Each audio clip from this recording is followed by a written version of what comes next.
Hello అండి, good morning to all. Happy Sunday. ఈ రోజు నేను మీకోసం ఇలా కొబ్బరి చిప్పలో చాయ్ చేసి చూపిస్తున్నాను. అయితే మనము ఇలా కొబ్బరి చిప్పలో చాయ్ చేసుకోవాలనుకుంటే హాఫ్ పగిలిన కొబ్బరి చిప్పలు ఎప్పుడు చేయొద్దు. దాని హైట్ హాఫ్ కంటే కొద్దిగా ఎక్కువ ఉన్నప్పుడే అందులో మనం ట్రై చేయాలి. ఎందుకంటే చూడండి, తొందరగా మనకు పొంగిపోయి బయటకు వచ్చేస్తుంది. సో ఇలా నార్మల్ గా చాయ్ పెట్టినట్టే పాలు, చక్కెర, టీ పొడి, ఇలాచీ పౌడర్ అవన్నీ వేసేసి చక్కగా మరిగించేసుకుంటే సరిపోతుంది. అయితే నేను ఇక్కడ కొబ్బరి చిప్పని డైరెక్ట్ గా ఫ్లేమ్ మీద పెట్టకుండా 2 స్టాండ్స్ పెట్టాను.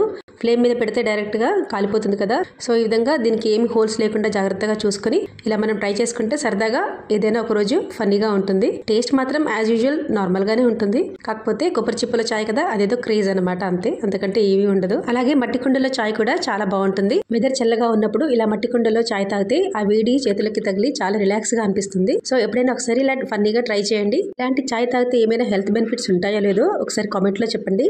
అలాగే నచ్చితే సబ్స్క్రైబ్ చేసుకోండి, లైక్ చేయండి, షేర్ చేయండి. Thank you for watching.